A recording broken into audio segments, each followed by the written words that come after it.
तो बच्चों हम लोग कौन से टॉपिक की ओर बढ़ रहे हैं? तो लास्ट लेक्चर में हमने देखा भाई ग्रेविटी के कारण एक्सेलरेशन किसी बॉडी को कितना मिलता है। तो किसी बॉडी का एक्सेलरेशन निकालना है तो न्यूटन सेकेंड लॉ को पकड़ना है। न्यूटन सेकेंड लॉ कहता है एक्सेलरेशन वो force upon mass of the body होता है। तो इस तरह से हमने ग्रेविटेशनल एक्सेलरेशन का इक्वेशन निकाला Gm/r²। यानी कि मैं आपको याद कराऊं तो मान लीजिए बच्चों ये एक बॉडी है जिसका ये सेंटर O है और उसका मास m है। कितना है? m मास है। ठीक है, तो इस बॉडी की बात करें तो इसका ग्रेविटेशनल एक्सेलरेशन जो होगा वो होगा Gm/r²। r क्या है? Distance of the point. मान लीजिए इस पॉइंट पे आपको G निकालना है तो सेंटर से इस पॉइंट का डिस्टेंस जो है उसको हम r बोलेंगे। क्या बच्चों ये समझ में आया? हाँ के ना? कई बच्चे पूछते हैं कि सर ये आया कैसे, तो मैं बता देता हूं। देखो इसका मास मान लीजिए m है तो यहाँ पे ग्रेविटेशनल फोर्स लगेगा, दैट फोर्स इज Gm/r²। अब आपको एक्सेलरेशन निकालना है तो आप क्या करोगे बच्चों? Force upon mass of the body. Body का मास है m तो उसको एक्सेलरेशन कितना मिला, तो इसको स्मॉल m से डिवाइड करेंगे तो ये आंसर आता दिखेगा। यस और नो? क्लियर और not? Message fast. Yes yes yes yes yes, बिल्कुल याद होना चाहिए। इसका ग्रेविटेशनल एक्सेलरेशन का यूनिट भी चेंज होना नहीं है, मीटर पर सेकंड स्क्वायर होगा।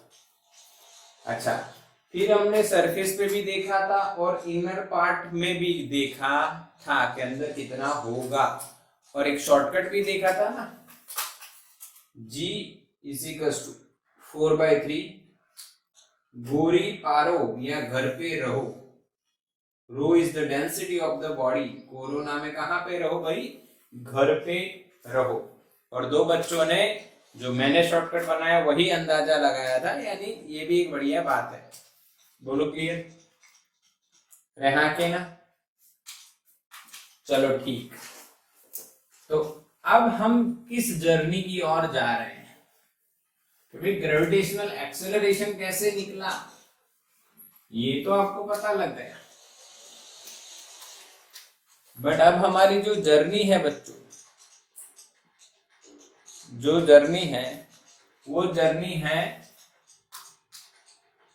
Change in gravitational acceleration G। This is our journey. For JEE and NEET we have to remember 3 types or 3 cases for the change in G। पहला outside, दूसरा inside. चलो सुन रहे हो ना? यस और नहीं? यस। मनीष मीत, मैंने बोला बहरे बच्चे सुन रहे हैं, तो जो बहरे थे उनका मैसेज आ रहा है। चलो ओके ओके ओके, तो स्टार्ट करते हैं बच्चों। चेंज इन जी के अलग अलग केसेस, 3 केसेस जिससे हम पढ़ने वाले हैं change in G. Case 1, change in G with altitude.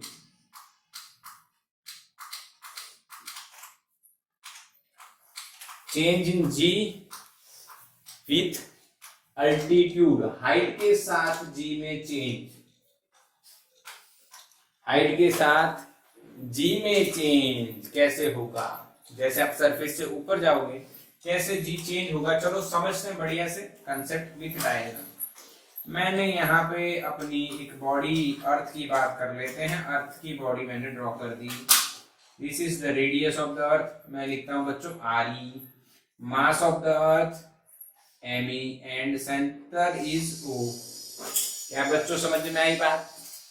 Mass ME, body जो है अर्थ है उसका मास है ME, are E is the radius of the earth. Okay, तो बच्चों हम इस सेंटर से यहां पॉइंट मान लें, इस पॉइंट पे हमें जी फाइंड करना है, यानी आउटसाइड, क्योंकि अल्टीट्यूड यहीं से मेजर किया जाएगा। मान लीजिए कितनी हाइट पे मेजर कर रहे हैं हम लोग, h हाइट पे, h हाइट, ठीक है, क्लियर। अच्छा, अब यहाँ पे ये जो दूरी हो गई, ये जो दूरी हो गई, इसको r मान लीजिए फ्रॉम द सेंटर। कितनी मान लो, स्मॉल r। कितनी मानोगे बच्चों, स्मॉल r। यस, बिल्कुल क्लियर हो गया।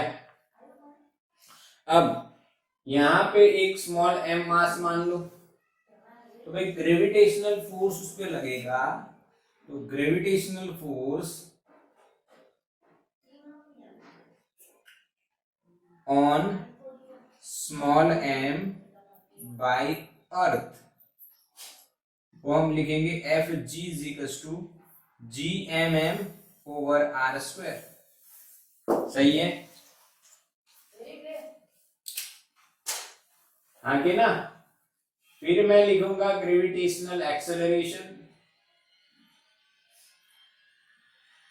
क्या लिखेंगे, small G of R is equal to force upon mass, force upon mass, यानी कि बच्चों जी एम ई। अच्छा, मैं यहाँ पे एम ई लिख रहा हूं, यहाँ पे आर स्क्वायर। क्या बच्चों समझ में आया,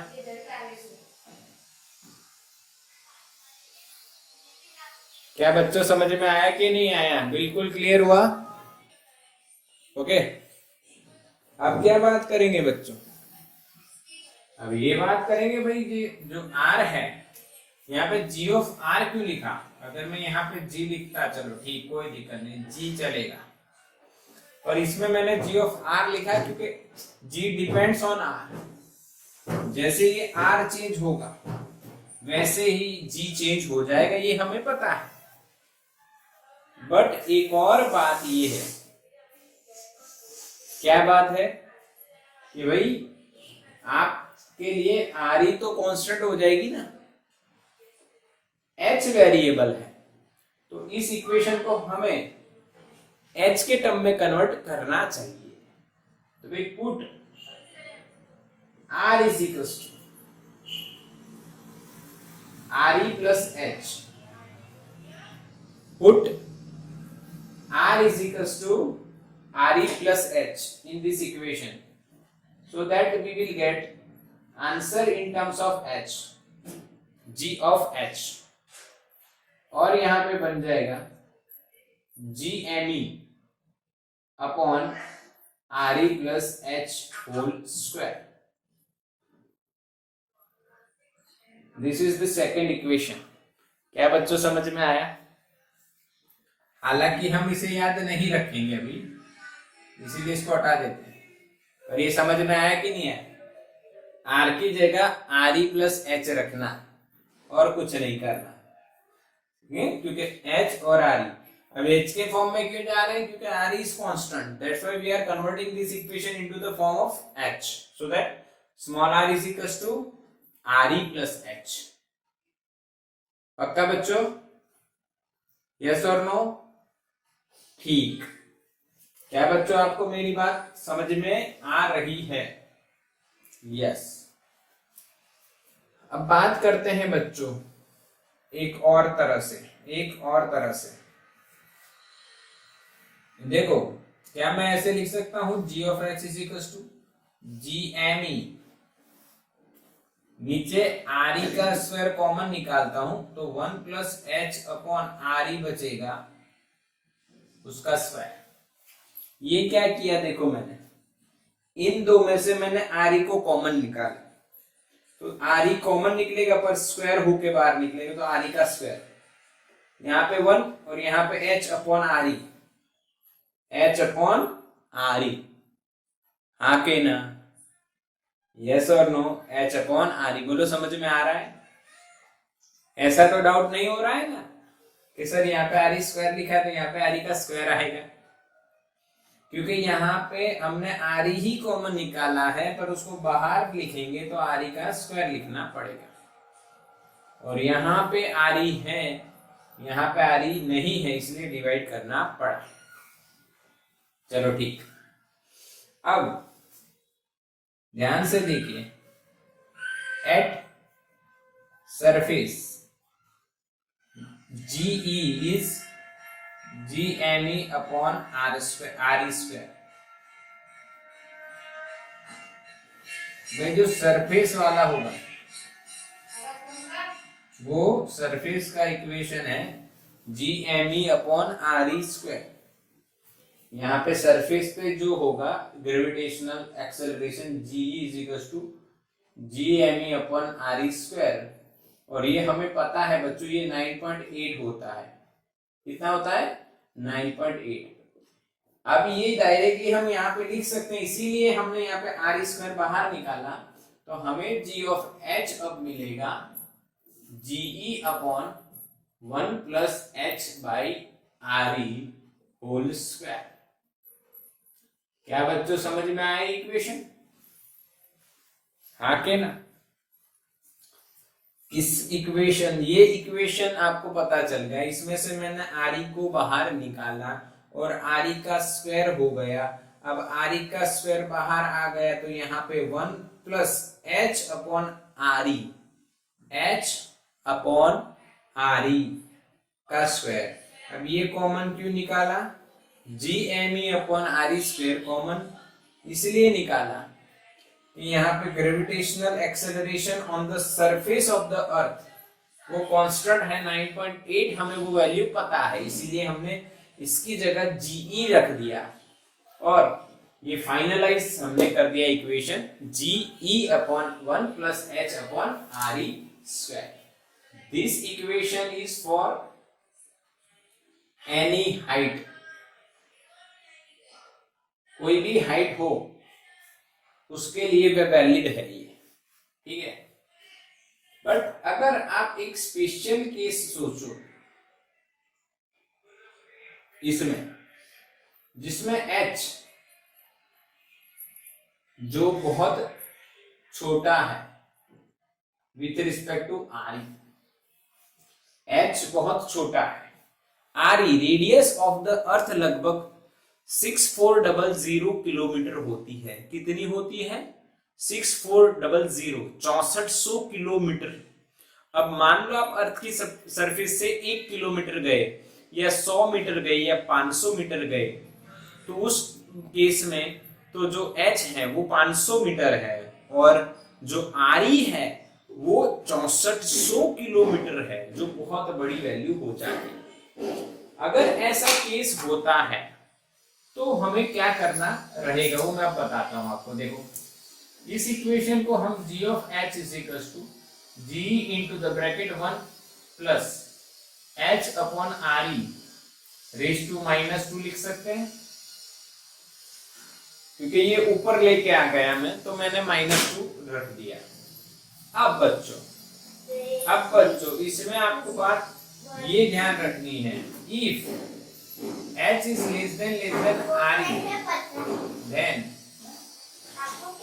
g of h is equals to g into the bracket।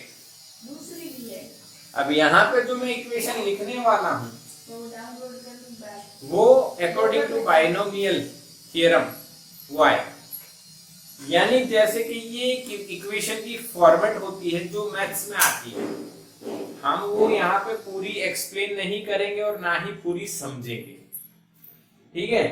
हमें सिर्फ एक लॉजिक बताना है। अगर बच्चों ऐसा होता है h अपॉन आर ई और ये पूरा टर्म छोटा हो जाता है और उसकी पावर माइनस है, तो यहाँ पे हम क्या करेंगे, माइनस h अपॉन आर ई तो था,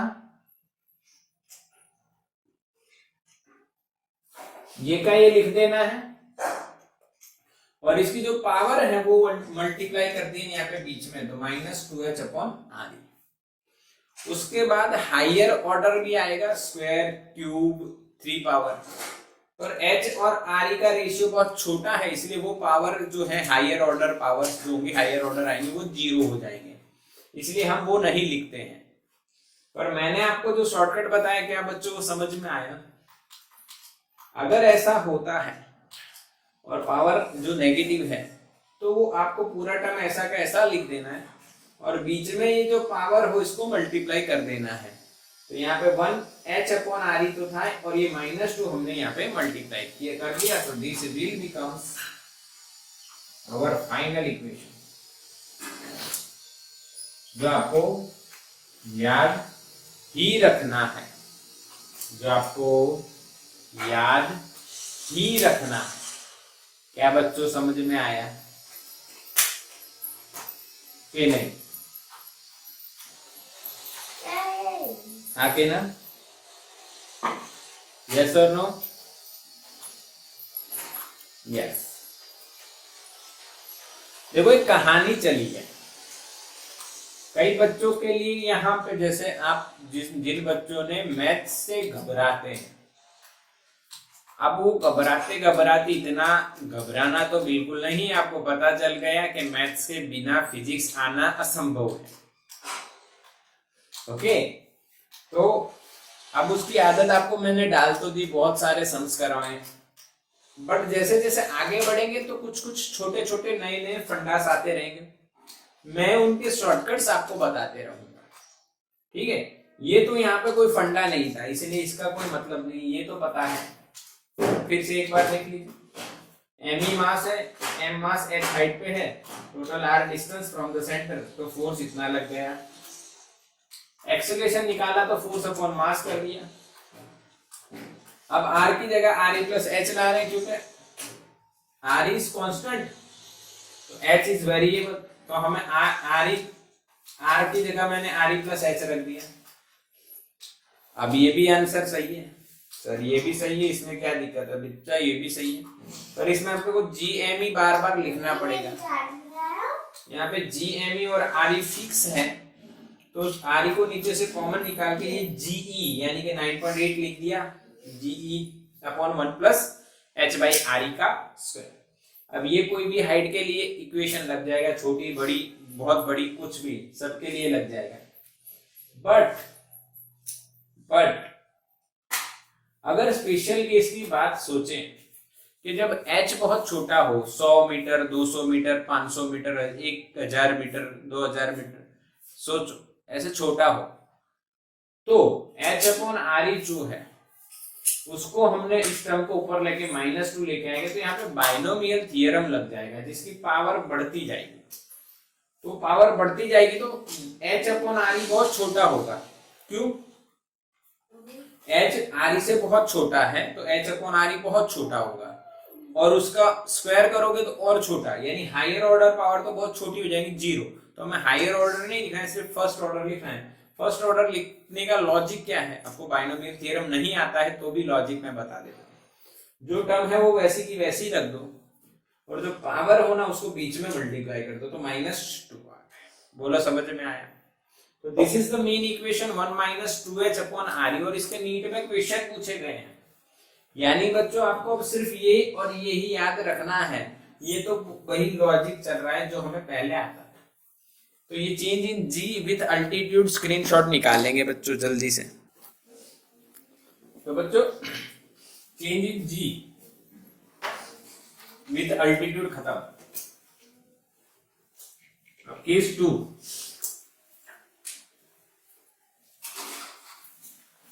केस 2 देखो कहां चलेंगे। केस 2 में हम बात करेंगे भाई change in G with depth. अगर हम अंदर जा रहे हैं तो कितना जी होगा? This is earth, this is the radius of the earth. समझ में आया? वही बात करेंगे बच्चों, don't worry, same to same copy paste होने वाला है। ठीक है, पर थोड़ा सा कंसेप्ट समझेंगे। यानी हम अर्थ के सरफेस पे से खड्डा करते करते मान लीजिए हम लोग यहां पहुंच गए, डी डेप्थ में। समझ में आया? तो ये जो डी डेप्थ है, यहां पे ग्रेविटी कितनी। तो बच्चों अब हम क्या ऑब्जर्व करेंगे, मान लीजिए बच्चों m मास है, वो सेंटर से कितनी दूरी पे है, स्मॉल r। इसको हटा देते हैं, वो मैं साइड में लिख देता हूं, this is R E, radius of the अर्थ। और आप कितनी डेप्थ में आए बच्चों, डी, ये भी हटा देते हैं। समझ में आ रहा है ना? अर्थ की सरफेस पे से आपने खड्डा खोदा और खड्डा खोदते खोदते आप कितनी अंदर आ चुके हो बच्चों, डी जितनी डेप्थ में आ गए और वहां पे एक एम मास पड़ा हुआ है। तो आपको पता है यहां पे मैं अगर आर रेडियस का स्फीयर मानू तो ये शेल हो जाएगा आगे ना, शेल ऑफ डी थिकनेस। इस आर रेडियस के स्फीयर को आप हटा दो तो ये शेल हो गया, और शेल ऑफ डी थिकनेस। किसी शेल के अंदर कोई मास रखा हो तो उसमें कितना फोर्स लगेगा बताओ, हाँ बताओ। कल बताया था, लास्ट लेक्चर में बताया था कि शेल के बाहर कोई ऑब्जेक्ट हो तो उस शेल उस पे इसी तरह से फोर्स लगाएगा कि वो सेंटर की डायरेक्शन में होगा, यानी whole mass of the shell is supposed to be concentrated at the center of the cell, and कोई बॉडी अगर शेल के अंदर है तो उस पे टोटल फोर्स कितना लगेगा, 0। यस, यहां पे मैं लिख रहा हूं force on m mass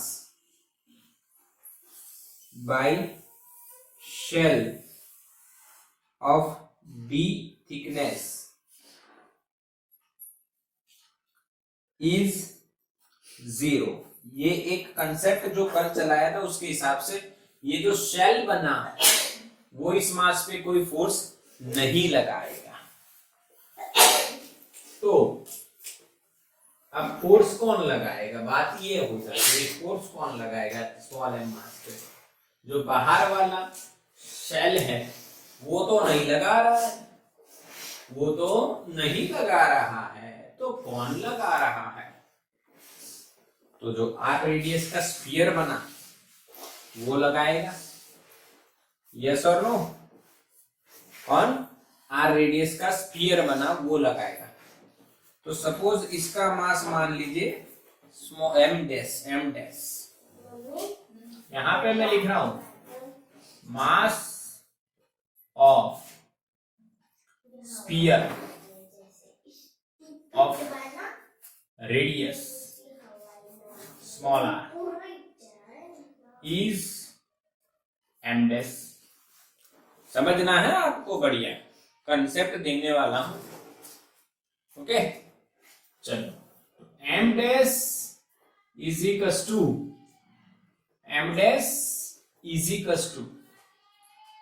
m into r cube into capital R E cube. क्या बच्चों ये समझ में आया,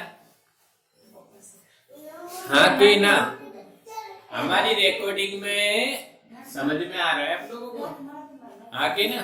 क्लियर कि नहीं? यस और नो?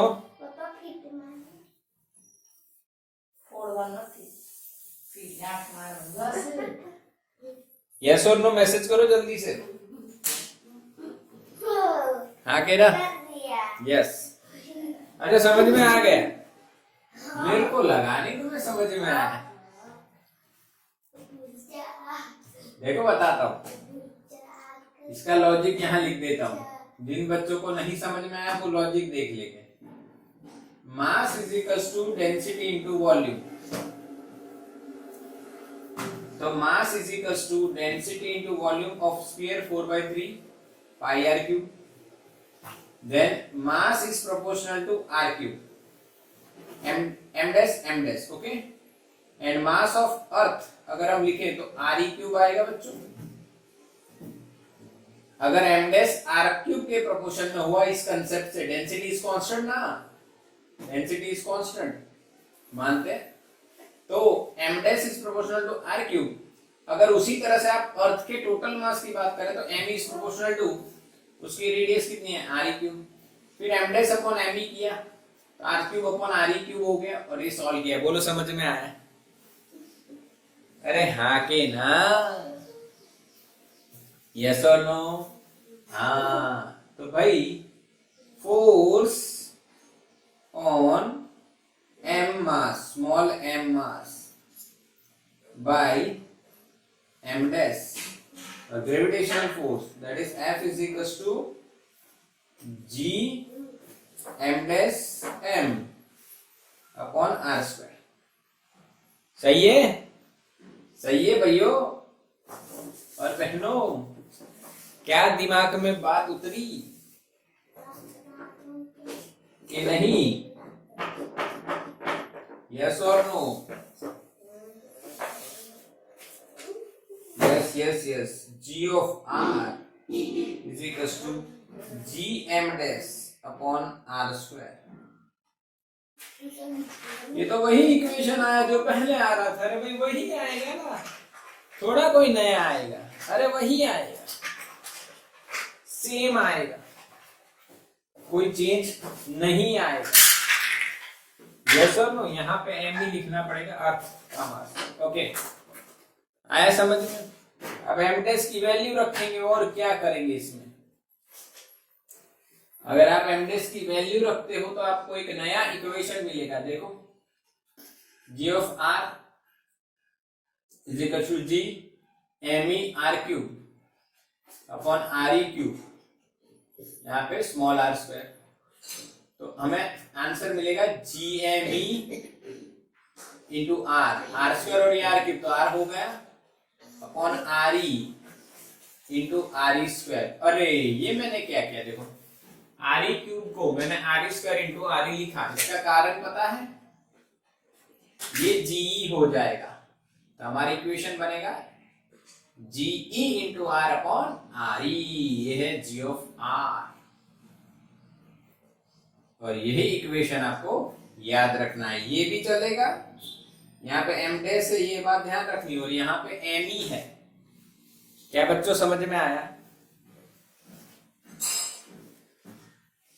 या नहीं?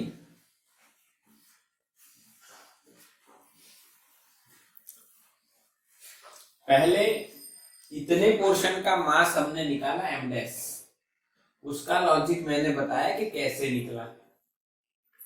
फिर हमने क्या किया बच्चों? चलो समझ में आया बच्चों? हाँ के ना? बिल्कुल सिंपल कंसेप्ट है, हालांकि आपके लिए थोड़ा थोड़ा नया भी लगेगा, पर घबराना नहीं। देखो बिल्कुल सरल, मास ऑफ द रिमेनिंग पार्ट वो निकाला इसी लॉजिक से। फिर उसके कारण इस स्मॉल एम मास को हमने सपोज किया, इसमें फोर्स कितना लगेगा वो निकाला, उससे ग्रेविटी निकालनी। This is the same equation, Gm upon R square. But यहाँ पे एम डैश की value in terms of M E रखी और उसको सॉल्व किया तो we will get G into R upon R. From this equation you can say gravitational acceleration is proportional to r. These both are constant. यानी inside the earth आप centre से जैसे दूर जाओगे वैसे ग्रेविटेशनल एक्सेलरेशन बढ़ेगा।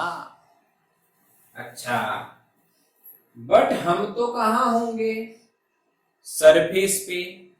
हम तो होंगे सरफेस पे, हमें जाना है डेप्थ पे, तो हमें डी पता होगा, हमें आर नहीं पता होगा, क्योंकि अंदर आर कैसे मेजर करेंगे। हमें क्या पता होगा? Depth D. तो इस इक्वेशन को डेप्थ के फॉर्म में कन्वर्ट करेंगे तो put R is equal to, what is the equation of R, small R, in terms of R E and small D. सोचो, अगर आप इस स्मॉल आर को आर ई और डी से रिप्लेस करना चाहो तो आपको क्या लिखना पड़ेगा? देखो, डी प्लस आर करोगे तो आर ही मिलेगा, यस, डी प्लस आर करोगे तो आर ही मिलेगा। पर अगर इसी आर को हटाना है तो आर ही में से डी निकालो, तो स्मॉल आर की जगह क्या लिखोगे आप, आर ई माइनस डी। ये आर ई में से ये डी निकालोगे तो ये आर मिल जाएगा ना, तो स्मॉल आर की जगह आर ई माइनस डी इसमें रखते हैं, तो we will get G into R E minus D upon R E.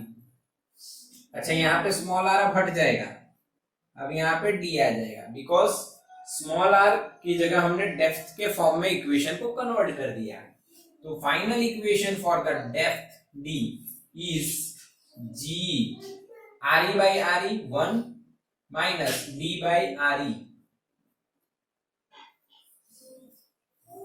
This is the final and we can say second equation we have to remember for the this type of change in g with depth, okay? पक्का? इसके भी बच्चों NEET और JEE में question आ चुके हैं, तो ये दो इक्वेशन आपको पता होने ही चाहिए। बोलो समझ में आया कि नहीं? यस और नो? बिल्कुल। तो स्क्रीनशॉट ले लो इसका बच्चों फटाफट, take the screenshot of this concept. चलो बच्चों, तो ये भी कंसेप्ट आपको क्लियर हो गया, ओके? 1 केस 2 केस बिल्कुल क्लियर। हालांकि हमारे पास तीसरा केस भी है, पर वो हम इवनिंग सेशन में देखेंगे। अभी इसको पक्का करके इसके सम्स करते हैं थोड़े थोड़े, तो कुछ आपको दे बढ़िया समझ, ओके? तो क्या बात है बच्चों, समझ में आएगा अभी? देखो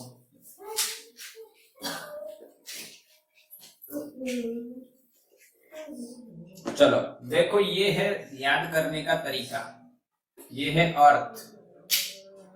ये क्या है बच्चों? अर्थ। हो रहा तो हो अर्थ के बाहर, अर्थ को हमने पहरा दिया क्राउन। क्राउन पहनाना या इसको हम कुछ और कर दें, चलो कान बना देते हैं, लोग मिकी माउस जैसा फील करवा देंगे। तो बच्चों यहाँ पे आपका जो जी बनेगा वो जी होगा G M E upon R square, बाहर की बात है, outside. But if you consider the height, then you will get this equation: g of h is equals to g upon re plus h. Sorry, not re plus h. 1 plus h upon re whole square. But इसमें एक condition लगाई हमने, condition ये लगाई। Condition क्या लगाई? अब ये कंडीशन ये है, अगर h re से छोटा है, बहुत छोटा है, तो g of h is equal to हमने निकाला g into 1 minus 2h upon R E. क्या बच्चों मेरी बात समझ में आ रही है? यस और नो? आगे ना समझ में आ रही है तीनों बातें? यस। अब अंदर की बात करते हैं। अंदर आ गया बंदर, अंदर आ गया अब बंदर। ये है मिकी माउस, जो आप समझ रहे हो वो मिकी माउस ड्रॉ किया विथ डोरेमोन। डोरेमोन का हेलीकॉप्टर होता है, ऊपर जाता है। यस, समझ में आया? चलो ठीक। अंदर जब आते हैं बच्चों, तो अंदर बात करते हैं थोड़ी सी समझदारी वाली। तो जी ऑफ आर जो है वो हमारा होगा G into R upon R E, एक इक्वेशन ये। और दूसरा इक्वेशन विथ डेप्थ की बात कर लें तो वो आ जाएगा आपका g into 1 minus D upon R E. क्या बच्चों समझ में आ रही है मेरी बात?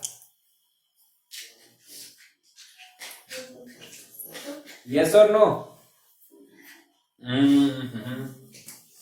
चलो ठीक, बढ़िया, ओके। अब इसका ग्राफ बना देते हैं, graph of G versus R। तो यहां पे मैंने G लिखा और यहां पे अगर हम R लिखे तो ये बच्चों सेंटर हो गया। आप अंदर की बात करो तो G of R is proportional to R, यानी डायरेक्टली प्रोपोर्शनल है तो स्ट्रेट लाइन मिलेगा। G of R is proportional to R. समझ रहे हो ना, G of R is proportional to R, यानी सेंटर से सरफेस तक जाओगे तो वो बढ़ेगा।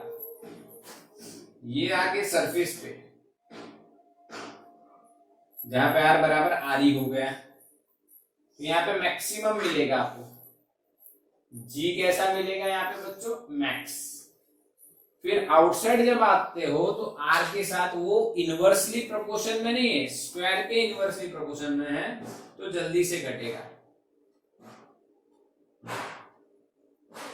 और घटेगा। और जीरो नहीं करना है। क्यों जीरो नहीं करना है, क्योंकि वो जीरो इनफाइनाइट पे होगा, इसीलिए यहाँ पे टच नहीं करना है।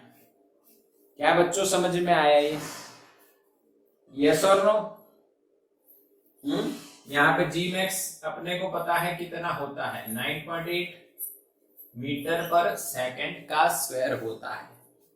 क्या होता है बच्चों, 9.8 मीटर अपॉन सेकंड का स्क्वायर होता है। सबको आता है ये, यस? तो स्क्रीनशॉट ले लो इसका।